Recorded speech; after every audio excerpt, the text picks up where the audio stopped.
there is Sebastian that is 20 top in Nationals in Spain. So, what are you playing? So I finished top 32 finally. I entered top with a record of 6-2-1. I lost the first round of the tournament, and I was like pretty bummed out, and I thought like that was pretty much the end. But then I ended up facing 5 Salamangreats in a row after that, and I won them all because this deck has a really good matchup against them. And I just destroyed all of them, and then I played one Orcust that I drew in the final round, and that was enough to get me into the top 32. Unfortunately, I lost in the top 32 to someone that I beat in Swiss, a Salamangreat. There was nothing I could do. He had the perfect counters. He had like Ash, Ogre, Twin Twister, which was just enough to completely shut down my plays, and he had like complete board control. So yeah, that was the end of that. So yeah, a shame that I couldn't go further, but luckily enough, we've got 2 other members of the team that are doing well at the moment anyway. Yeah, so let's get into the profile. Yeah, go. So yeah, I'm playing True Draco, playing Dynamite obviously, 3 Ignis, 3 Maiden. The only monsters, you need to play 3 and 3. You want to see them in the opening hand, obviously not too many, but I think this is the correct ratio. Someone told me to play Inspector Border, but I hadn't tested it, and I didn't feel like it was really good, that great going second against an established board. Obviously going first is good, but I thought this was fine, because as well it takes away your normal summon, and you need that sometime to summon over an Apocalypse or a trap.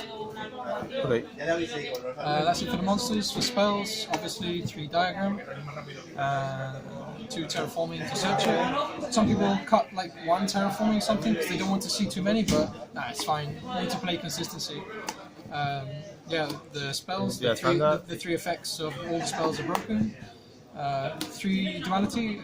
I see some people playing 2, and yeah, it makes sense to play 2, but for a bigger event, I just wanted the most consistent as possible, so I played 3. 3 Demise, obviously, it's broken. I top decked this once with literally 1 other card on the field against an established Salamangreat board, and I won that game. It was crazy. I drew like Terraforming, a spell and a monster, and I just managed to take complete board control. 2 Desires, it doesn't really matter what you banish, you play 3 of everything. You can have bad banishes sometimes, but it never really affects the outcome of the game state. The draws are more important. 1 Upstart, 39 cards. The traps, 3 Erupt, so yeah, I don't play extra deck. People were telling me to play Super Poly over this. A friend of mine in Germany, Dominic, he told me to play Super Poly and instead of this to play Lose One Turn. But I tested it and it just wasn't that great, especially in the later game when this just stops and it negates everything for all the time, and Lose One Turn is just for 1 turn. So I felt like this was such a strong option, and yeah, it's I don't know, less fragile maybe because you need to control and tribute summon one monster, but you always do, and it's just so broken and shuts down the opponent lots of times. 3 there can only be 1, really good meta call because there was so many Salamangreats. I played 5 Salamangreats, and this and the Erupt is generally too much for them. Obviously they can use Foxy 1 time, but if you have the other Floodgate or just 2 of these, then that pretty much shuts down their whole strategy. The traps, maybe we'll get this one back like in the OCG, I think. 2 Waterfall, just for more consistency, maybe to dodge like Veilers, Impermanence, and Anchors. I played 1 Sky Strike, I lost against them. They had Mystic Mine, and I had 2 monsters on the field, and then they were playing like Gamma, and then he summoned Omega, and it was like so surprised, and it completely shut down my plays, so I don't know, this was okay, but that Sky Striker game was crazy. And last card, Skill Drink. Yeah, you have to play it. It's a really broken card. It shuts down so many decks against Orcust. It's really broken, and pretty much everything else. Obviously no extra. Side deck, 2 Inspector Border. 2 of the only 3 cards I sided in all day. This was just going first pretty much against everything. To Caught by the Grave. It was basically if I went first against like any kind of combo decks, Orcust and that. In case they had Red Reboot, and I could still try to play. I could still try to play under Red Reboot. Sphere mode, going second against like Pendulum, Thunder, anything like that. Luckily enough, because they're pretty bad pairings for this deck, I didn't play against any of them, so that was pretty good. But I always had the egg just in case I needed it. One judgment, yeah, for going first, just to stop even match if anyone's still playing that, and just blowout card against most of the side deck cards.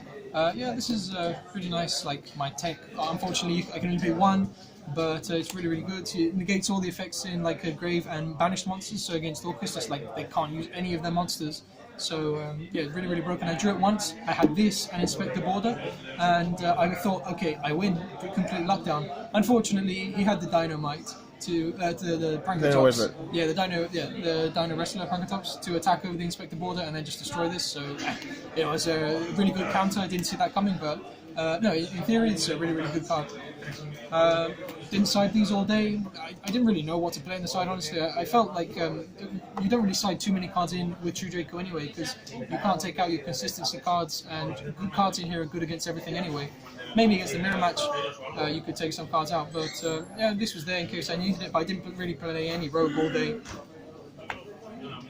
3 anti-spell going first against Pendulum and any spell heavy decks. It's pretty good, so yeah, it was there. It's a blowout against Pendulum. There's quite a lot of Pendulum, but I didn't play against any. I tested quite a lot against it, and I didn't have a bad pairing at all. I won like a lot of the games, so yeah, this was there to shut that down if I ever needed that. Okay. The deck was very good, or yeah, any chance? It was a good like meta call, because prior to the event, I had no idea what I was going to play. Like literally, I decided on the day of the event or the night before what I was going to play exactly, because I was testing like Sky Striker with Mystic Mine, but I don't know, I didn't feel strong enough. But I'm feeling about like changing that build and trying that again. But I played True Draco. I played True Draco last year and I got top 16 with it, so I played it this year again. And yeah, it turned out pretty good. It was a really good meta call. It's really good against like Salamangreat and other things.